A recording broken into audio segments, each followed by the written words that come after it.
and welcome to Politics Today. I'm Farrukh Pitafi.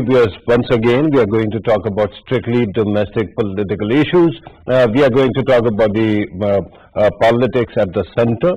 And then, of course, we are going to talk about Kashmir politics as well, because just now, recently, as if you remember, we covered it thoroughly. The Kashmir elections took place, and in that, PTI, the ruling party at the center, actually emerged as the victor, and they are going to actually form their future government in a few days. Tomorrow the oath taking takes place of the MPs, and then after that all the processes will be carried forward.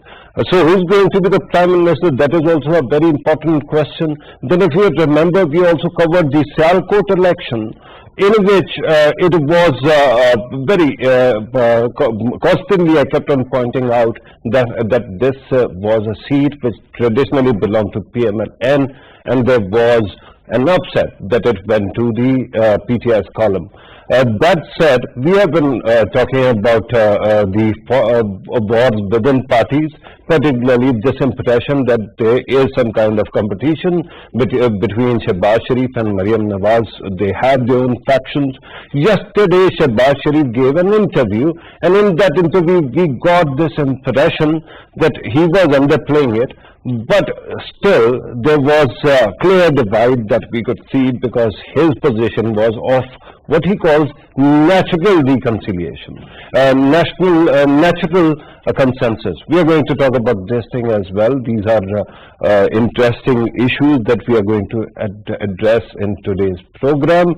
And let me introduce the guest I've got in the studio and on Skype. On Skype, I'm told that Dr. Afnanullah Khan joins the Senator of Pakistan Muslim League Nawaz in the studio. I'm joined by Javed Siddiq Saab, who is a senior journalist at regular on this channel, and not only a senior journalist, he's a columnist, a talk show host, an editor, and whatnot. Thank you very much, sir, for being part of the program. Ibrahim Khan Saab, Muhammad Ibrahim Khan Saab joins us in the studio. He is an MNA of PTI, the ruling party, and he is also a patron of this program. You must have seen him quite regularly. Thank you very much, sir, for being part of the program. Ibrahim Khan Saab, I have to start with you, and I have to start with the question about Kashmir. Why is it that we don't know, even now, who's going to be the PM of Kashmir? AJK. I personally feel that Prime Minister of Pakistan is in complete consultation with his close allies and friends, and I'm sure he will be making the full confidence in his decision making, and he will be making a decision, but not yet disclosed. It could be due to quite many reasons, and as he said very openly, that it has nominating a Prime Minister of Kashmir will have impact on across the border also. So we have to be very thoughtful and considerate about the fact, like, who is going to be the next Prime Minister of Earlier in the introduction, I was talking about the competition within PMLN. There's this impression that in your party, because it has risen to the center of power for the first time in 22 years, 24 years now, that there's a lot of competition for each seat. And there's a perception that Kashmiri position, or it has not been actually, the nomination is being delayed because of this competition, that there are many candidates and they keep on pushing for their own candidature. Is it true? We have a simple majority in Kashmir, so I don't think that will be the consideration. Okay. Because if you are like forming a government with the help of the allies, and then you have to have certain considerations taken to. There are 33 seats, out of which you got are now finally, the final tally is 32, and out of that 25 were directly elected. Are you telling me that those 25 are not all candidates for PMship? You cannot stop anyone from aspiring for any seat, but they are still part of the party, and there isn't going to be any structural threat to your party if one candidate becomes PM or another one becomes? I don't think so, certainly not. There were rumors that one faction of the party, perhaps the old one, might actually sever ties if they are not given power. I don't know, they can be wrong. Allow me to actually bring in Javed Sadiq Saab. Javed Sadiq Saab, you can talk about Kashmir first. What do you think is delaying the inevitable thing, that is nomination of a Prime Minister? What we know from the reports that have emerged in the last few days, that the Prime Minister is consulting the party members in the Azad Kashmir Legislative Assembly. He has also interviewed some stalwarts of the PTI who are aspiring to be the President and the Prime Minister of Azad Kashmir. So President and Prime Minister, both positions are open now? I think the President is also being, somebody is being considered as the new President of Azad Kashmir. Okay. And can you name that? And the person? I can't. Okay. But the Why not? But the Prime Minister. Why not? There are so many candidates who are jockeying for the position of the Prime Minister. Why can't you name the person for the presidency? I can't. You know, I am not sure about it. Who is going to be I thought that you final don't want choice? to. I don't know. But the competition for the premiership is very strong, and you know, there's a new entrant into AJK politics, a very moneyed man, and he is lobbying very hard and in a very, very strong manner. Yeah, moneyed man. From moneyed man, I infer that you're talking about Sardar Tanveer Elias. But Azad Kashmir's politics is also very complicated and complex, and we need somebody who is experienced, seasoned, who can run Azad Kashmir, and given the sensitivity of that area. Experienced, seasoned. So you are very directly touching one candidate. You're talking with barrister.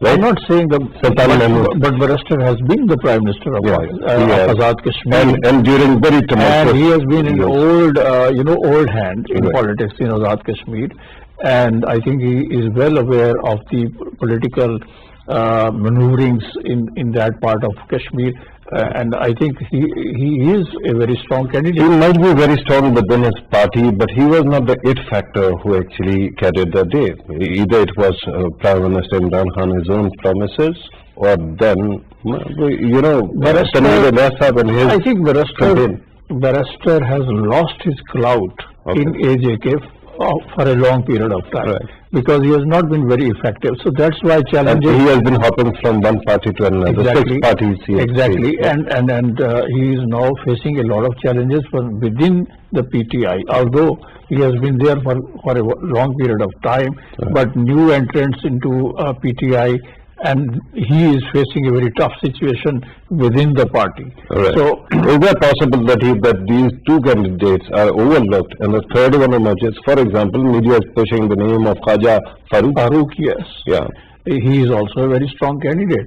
But ultimately, how do you qualify a very strong candidate? I think if you are in contention, you know, then you are not strong. The context of Kashmir, Azad Kashmir, must be seen in another, through another prism, and that is the establishment, given the sensitivity of the area, is going to put its weight somewhere in favor of some candidate, and probably he will be the Prime Minister of AJK. I want to talk about national issues as well, but Ibrahim Khan, let us face it.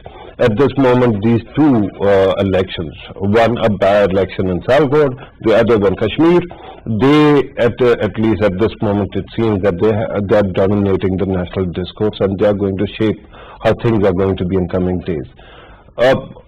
Am I wrong when I say that this idea of working out who is going to be a candidate, who is going to come into the cabinet, this job actually belonged to before you actually won, because then you would know what kind of program you are going to offer to the people of Pakistan or people of Kashmir. Is it not true? You know, it can be taken either way. I mean, if you have taken, decisions before even the strength of your, people, you have elected in that particular area. And if, let's say, for example, if you choose to, have certain liking for certain people because of their ability and whatever, and they don't get to be elected, then what do you do? So it's always better to, wait till the last any of your prime ministerial candidate who hasn't won, I think the entire lot actually got into the system, right, in Kashmir. I'm comparing this 25th July with 25th July in 2018.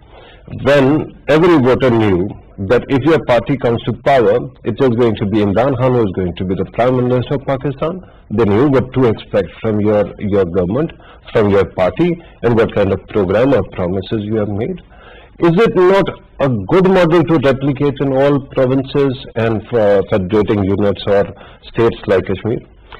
No, because Kashmir is altogether a different ball game, and with regards to the PTI's Imran Khan as becoming the Prime Minister of Pakistan, that was, written on the wall from the day one. If we win, he'll be the Prime Minister because he has been heading the whole struggle, and he's the one who is the chairman of the party. And there is nobody at the provincial or state levels that might have actually spent that much time suffering equally, fighting for the cause of your party? No, it's the people of Pakistan who wanted to see him as the Prime Minister of Pakistan, and being a chairman of the party, and the people like us who were supporting him throughout his struggle, we were quite confident that if we win, he'll be the Prime Minister, and there was no competition as such. If you cannot give me a name of a successful or potential PM of Kashmir right now, can you give me at least some kind of timeline? How soon are we going to see a Prime Ministerial name emerging from Kashmir? I think it should not be more than a week, approximate. Right. Within that time period, let the people take oath first, and tomorrow is oath, yeah, and I think within a week's time, I think Prime Minister will be taking a decision. Right. Are you equally optimistic, Javed Siddique sir, that it will be the whole decision process will be completed within a week? I think it should be, because of the situation that is brewing up in Kashmir, and we need to form a government there, and we must put an end to all kind of speculations, lobbying and jockeying and all this. So the decision has to be made.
They were very strong candidates and they were winning, and so the People's Party put some electables in the field, and that's why they won.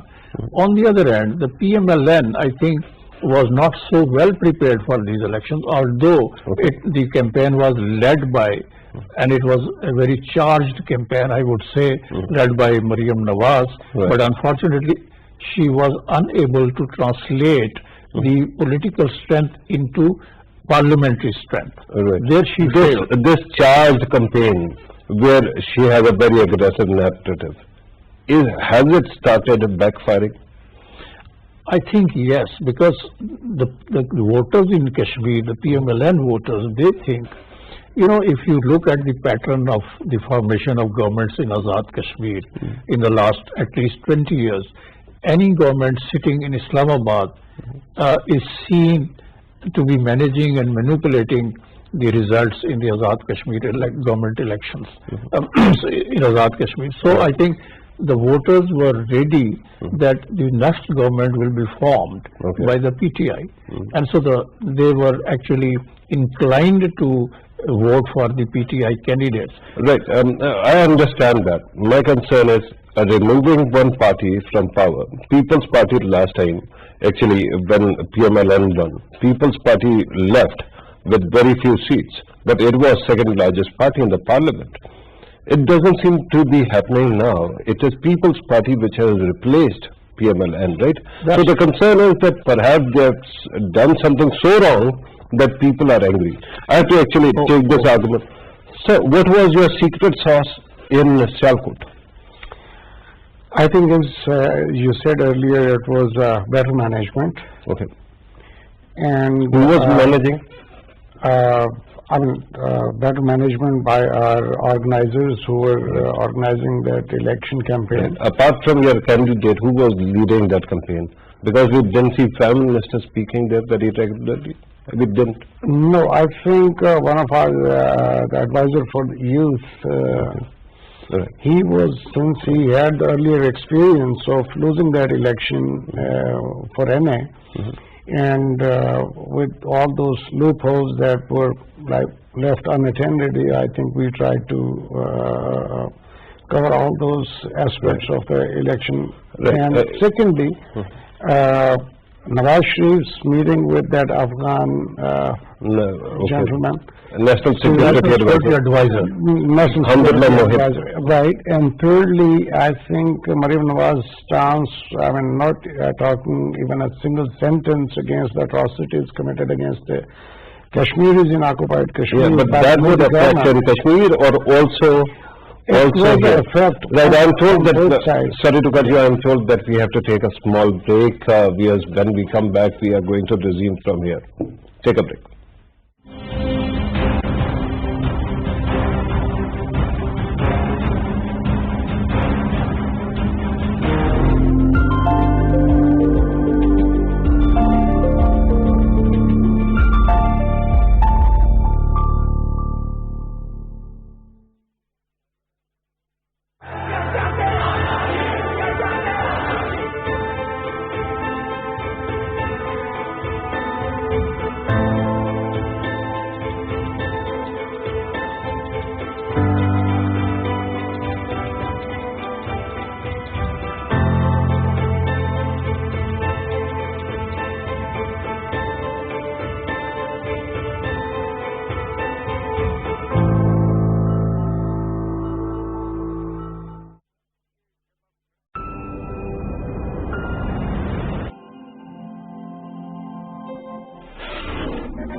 Welcome back.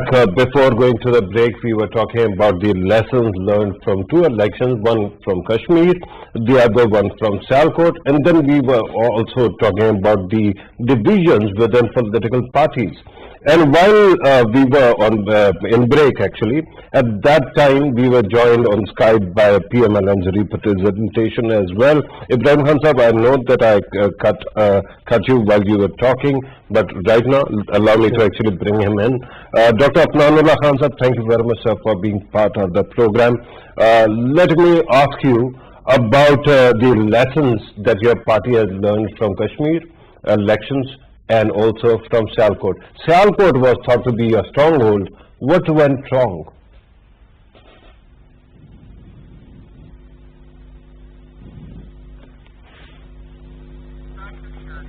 Right. Dr. Saab, you'll have to unmute your audio. Dr. Saab, can you hear me? Right. I can't seem to convey my voice to him. We'll keep on trying to connect with him. Let me come back to Ibrahim Khan Sahab. You were talking about the causes of PMLN's failure. And surprise, you talked about India, right? And Afghanistan's MSA. Do you think that the voters there were focused on these matters? They are not focused on other things, for example, service delivery, governance issues, expectations, employment? You know, these two issues have been just recently brought to the light. Particularly the Afghan issue is a very sensitive one. And with the Americans leaving and the Taliban and the Afghan government. And it has been discussed over and over. But Sialkot is not contiguous to Afghanistan. Exactly. So there is already a situation is very volatile in Afghanistan, and the timing of Nawaz Sharif's meeting with the security advisor of Afghanistan was not really taken as a good sign. Right. A person who has rebuked Pakistani state and who has, done he has a history of anti-Pakistan feelings and. And on the other side, the same also was while Maryam Nawaz was campaigning in Kashmir, not a single word was uttered against Modi's policies, the way he has been dealing with the people in the occupied Kashmir. But sir, with due respect, these are not 2 points, they are 1 point, of course. India and Pakistan's national security. What was the other issue that might have actually made you successful? Are you saying it was organizational skills or something? Yes, we handled it much better. This election was handled much better than that was in the last NA election, where that lady even admitted the fact, Nausheen, I presume this what her name is, who was elected as MNA, she has accepted, and another N-League spokesperson, Barrister Ahmed Khan, he also said like there were no, voices heard of any kind of, wrongdoings in the elections, and our elections were held very fairly. And PTI very simply, won this election. Right. General Sadiq Saab, is PMLN losing because it is a divided house and their narrative of being wronged in the elections has run its course? I think that's one reason that the PMLN is sailing in two boats. Okay. That's damaging them. Or has one boat but two captains? Sitting in and they are trying to take it in different directions. They are actually following a two-pronged strategy. Okay. On the one hand, they are anti-establishment, and on the other hand, there is a faction within the PMLN which thinks that we should have some kind of understanding or reconciliation with the establishment if we want to gain politically. So these are the two strands of things, of thought. And that is very important. Allow me to go to PMLN's representation. Dr. Afnan, thank you very much. Now I am told that he has joined us on telephone. Dr. Saab, I was asking about your party's recent experience in Kashmir and Sialkot. Sialkot is claimed to be your stronghold. What went wrong? Bismillahirrahmanirrahim. The Sialkot election and the AJK election were two different elections to start with. I can first tell you about the AJK election, and I was there on the ground. There was a lot of pre-poll rigging for the AJK election, where a lot of PMLN candidates were taken from our party and they were joined PTI just before the elections. I think there are about like 6 people who joined just before the election, and PTI used government resources because they are in government in the center, so they had a lot of resources. So they used those resources to basically facilitate their candidates in AJK. For instance, like the development funds were taken by the central government, and then they were using it to basically coerce the voters and the winning candidates to join PTI. So this was like a lot of pre-poll rigging. But I would also like to confirm that on the day of the polling, what we experienced in 2018 election, it was not like that. There was no invasion of polling stations like we have witnessed in 2018. So it was more or less, polling day was, I would say, much better than what we experienced in 2018, but there was considerable amount of pre-poll rigging that has happened for AJK. Right. Dr. Saab, you are talking about pre-poll rigging, and you are talking about candidates shifting from one party to another. If I'm not wrong, this usually happens in elections. The ruling party sees defections to a party that might be considered winning. It happened to before your party, and people came to yours as well. But the question right now is, I understand if there was something awry, but you didn't just lose, sir. You lost even, you were not even runners-up. You were the third party. So that was a concern that everybody is talking about. Secondly, Sialkot, because that is important as well. These elections might be geographically separated, but they took place very closely in terms of time. So why do you think, what was wrong in Sialkot? So, I mean, just to say, answer your previous question, in AJK we came third, but as far as the votes are concerned, we are second, and in fact we are very close to PTI. So it's not something that we have lost from a very long margin. It's just that the way the whole constituencies are constituted, and there are 12 seats outside of AJK as well, all of that come into play. Now, coming on to your question with regards to Sialkot. Sialkot, the seat, the provincial assembly seat is normally with PMLN for a very, very long time. What the government did this time around was that they pretty much there was an independent candidate by the name of Tahir Hundali. They asked him to join PTI, and then they basically used government resources to basically again coerce the voters. You know, the relative of the candidate who won from PTI is the Chief Secretary Punjab. So he was in play a lot. So they basically, used all their might to suppress us, and they managed to win from only by a few thousand votes. So it is not some, yeah. Right. I understand this argument, sir, and I have to include the other participants as well. But because you actually mentioned that power was used in both these elections, the question is, then you also had a lot of influence. Your party has been in power in Punjab for 10 years, and in Kashmir, at that time, the Prime Minister was from your party. Yes, but I mean, we didn't have, like, the Prime Minister was not in charge of the Election Commission. The Election Commission was independent. I mean, if you give this example, then I can quote the example of the previous election when People Party was in charge. And if you go back prior to that, Muslim Conference was in charge. So you can't basically take that example, it doesn't work. But I have to say that we did not use any government machinery. I mean, if there was any, then that PTI would have brought that up already. Dr. Afnan, is it not true that your party at this moment is divided between two flanks? And because of that, one is quite ferocious, one is hawkish, the other one is dovish.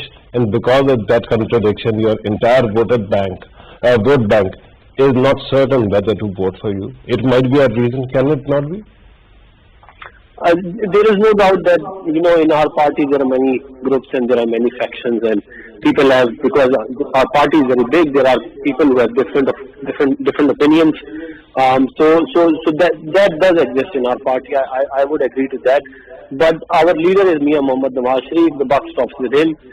So whatever policy there is, eventually, we have a debate internal to the party.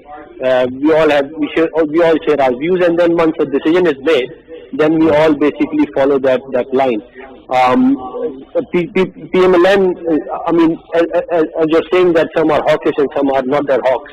If you look at our experience in governance for the last 30 years, we have had some nasty experiences, and because of that has basically shaped the way we think and shaped the way we perceive things.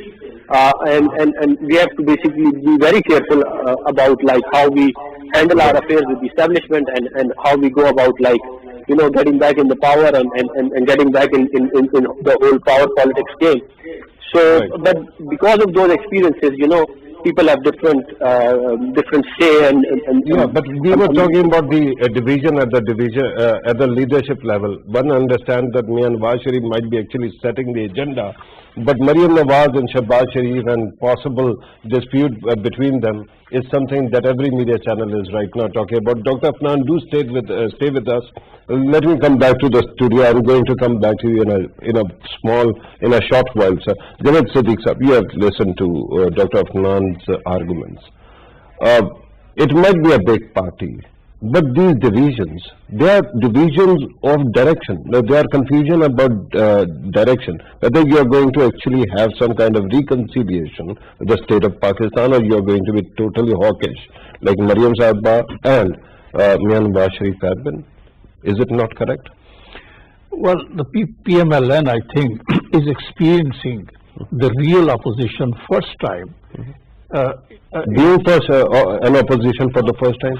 An opposition for the first time in the last 30 years of their existence, because they have never faced such a situation. In the past, the PMLN was able to have very good relations, positive relations with the establishment vis-a-vis People's Party. I'm talking about... Hang on. General Musharraf also came into power. General Musharraf's case was different, because General Musharraf was a military ruler. It was a takeover. And Mr. Nawaz Sharif's government was thrown out of power. Right. And he was basically, he agreed to leave the country through an agreement with the Saudis. But that's he left the country this time also. That's a different... Left the prison and the country. But that was a different ballgame. In today's politics, PMLN is facing the toughest situation of their existence as a political party. So now they are trying two narratives. One, the very aggressive, the hawkish, as you are saying, right, and the dovish. And both these strategies are adopted to gain politically. But unfortunately, both these strategies have failed as far as PMLN is concerned. Right. None of this narrative has been able to accumulate any political gains for the party. Ibrahim Hamza, yesterday, Mia Shehbaz Sharif actually gave a very detailed interview in which he constantly kept on talking about, reconciliation and working for the relief of poor man on the street, right? Now his argument seems to be simple, that government and opposition should be able to work together. He is the man who is also leader of opposition in the National Assembly, and he is head of his party, at least technically on papers he is. Is there a possibility, because there are going to be 2 or 3 very important appointments that are going to take place with consultation as per the law, in consultation with the leader of opposition, that Prime Minister of Pakistan can reach out or talk to Shehbaz Sharif I'm talking about 2 seats that have been vacated in the Election Commission. Chairman NAB's position is changing. There are other appointments that might actually come in coming days as well. Is that a possibility at all? Those are the constitutional requirements in a way. No, but you have to, yes. But you got around that matter by actually in the last appointments of Election Commission, you actually sent it to committee instead of actually reaching out to the leader of opposition. It again depends on the mood and the strategy that the opposition has. If they're, I mean, on one side they say they're ready to sit and talk. And I think Prime Minister has also very openly, said recently that, okay, fine, we can sit and talk on the national issues, but no personal issues. Yeah, but in the past we have heard this, but the initiative is actually sent to the Speaker National Assembly, Right. who then consults the various wings of the various parliamentary parties, and then they constitute a committee.